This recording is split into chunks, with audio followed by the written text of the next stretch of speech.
Kaya guys, kung kayo ay magpapagawa ng bahay, kailangan nyo talagang at siguraduhin nyo araw-araw bibisitahin yung wala kayong regrets at ang isang pagkakamali talaga namin na hindi namin chinecheck at pinabayaan lang namin yung pinagkatiwalaan namin na tao. Chinecheck naman namin pero hindi ganun ka metikuloso.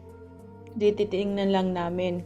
So nung mga nasa 75% na siya nagawa, okay naman yung mga ginagawa nila, okay naman yung trabaho nila.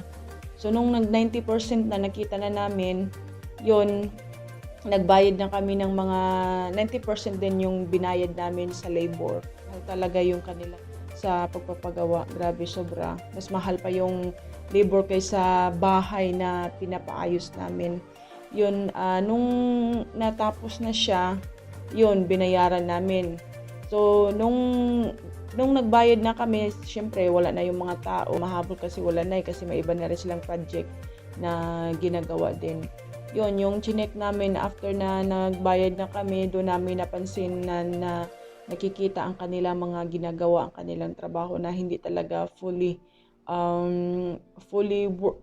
yung trabaho talaga na pulido ba na magugustuhan ng isang client dahil siguro nagmamadali din siguro ganun, kaya yun, frustrated kami. Isang malaking lesson learned ay kailangan nakatutok kayo, kailangan nakabantay kayo.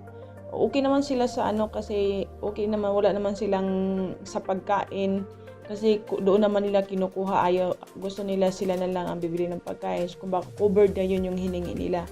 At saka kailangan kapag nagpagawa kayo, dapat kung ano yung usapan na deadline, dapat matapos talaga sila doon. Ang nangyari dito, extended. Kailangan magiging tough kayo kapag kayo ay isang client sa pagpapagawa. Kailangan magkaroon kayo ng deadline. Bago pa ang deadline na yun, kailangan 95% na gawa na siya para baga yung trabaho ba maging maayos. So yun din, isa naming marami kaming natutunan din sa pagpapagawa. At least ngayon alam na namin in the next future kung mayroon pa kaming project na ipapagawa, kasi sayang din, di ba, ang hanapin. Hindi naman namin pinupulot yung pera sa abroad. Talagang pinagsikapan at dugot pawis talaga. So ayun, kailangan ngayon natuto na ako kung papaano. So first time ko kasi itong magpagawa ng ganitong project. At least ngayon may knowledge na ako kung papaano. So i-share ko lang sa iyo para kayo din magiging aware kung mayroon kayong ipapagawa, mag-design. At sa kailangan pulido talaga kasi yung tatay ko, din siya carpenter din. Kumbaga nakikita ko ang trabaho ng aking tatay, hindi siya nag-after sa pera, nag-after siya sa trabaho. Kasi kapag maayos ang trabaho mo, maraming kukuha sa iyo. Pero kung ang trabaho mo ay nagmamadali ka, nag-after ka lang sa pera, talagang walang mangyayari, walang madismaya sa ginagawa nila. Ayun napaka-unprofessional talaga yung mga taong yun. Ito yung naging bad experience namin sa pagpapagawa ng project namin, this space. Kasi ayan sobrang kitang-kita. Ayan ang pangit-pangit. Dikit na dikit siya dito sa kabila. Dapat dito yan siya banda dito lang yan siya banda. Diyan. Kaya talagang kung kayo ay magpagawa ng bahay, kailangan bantayan nyo talaga ang yung mga gumagawa. Huwag nyo na silang hayaan na sila lang ang kumilos. At huwag nyo silang hayaan sila ang magawa ng sarili ng desisyon. Kailangan yung may-ari, kasi ang may-ari naman ang magbabayad para sa kanila. Kaya huwag nyo silang bayaran huwag nyo muna silang bayaran ng yung fully paid ba. Kasi nag-after ka lang sa pera, hindi doon sa switch.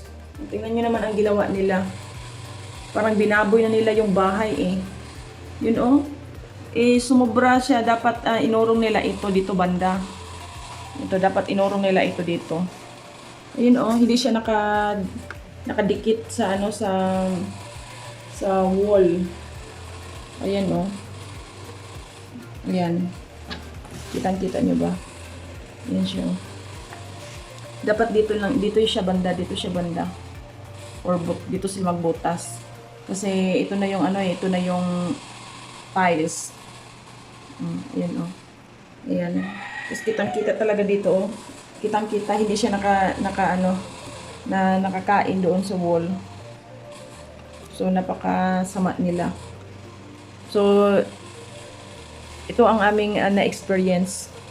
Kaya, pagka nagpagawa kayo ng bahay, siguraduhin nyo, i-check nyo lahat, bawat sulok. Para yung bayad nyo na sakto, sakto din ang kanilang trabaho. Kasi kapag binayaran nyo na sila ng buo, wala na kayong habol sa kanila. Kaya bago nyo sila bayaran, i-check lahat ng sulok at ipagawa nyo uli.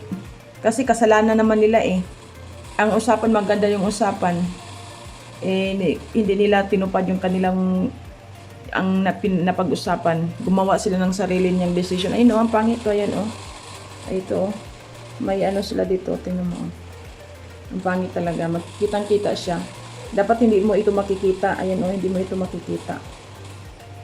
So yun. Para bang sa negosyo, kailangan wag mong iasa lang sa kung kanino. Ikaw mismo na may-ari ang titingin. Ikaw mismo ang may-ari ang mag-check.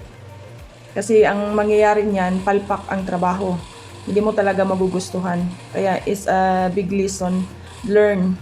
Big lesson sa amin ng pagpapagawa ng bahay. So hopefully ganun din ang gagawin niyo mga kaibigan. Kapwa ko ka-OFW, lalo na iasa lang natin sa ating mga kapatid o iasa lang natin sa kung sino, ay wag niyo na talagang gagawin yan. Lalo na kung i-business nyo din ang isang project kasi nakakahiya po. Kung mayroon kayong mga client na meticuloso, hindi talaga magugustuhan at tawanan yung project. Ayun, baliktad pa ito. Tingnan niyo, kita niyo to. Baliktad. Baliktad. Pati itong design pati, ayan oh, baliktad oh. Ayan oh. Hindi sila pantay dito. Yung yung tiles ng pagkagawa. Yung iba baliktad eh. Ayan. Oh. Ayan siya oh. Ang pangit. Kasi pinabayaan lang silang nakanganga. Hindi man nila tinakpan, hindi na nilagyan ng kung anong dapat ilalagay diyan. Kaya ito yung isang pagkakamali talaga namin. So frustrating talaga.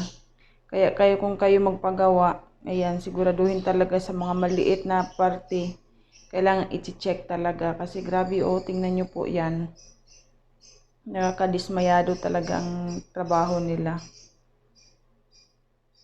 I hope na itong video na to makatulong sa inyo. Kailangan kayo talaga mismo ang may-ari, ang titingin sa mga trabahante at talagang gawin nyo yung nararapat. Huwag nyong hayaang sundin yung tagagawa dahil kung saan sa gustuhan.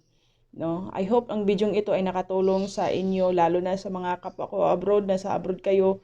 Huwag nyo talagang ipagkatiwala. Maliban na lang kung asawa nyo ay talagang magaling, yun pwede niyong pagkatiwalaan. Pero kung umasa lang kayo sa mga sabi-sabi, ay wag nila kayo at hindi niyo magustuhan ang outcome ng project.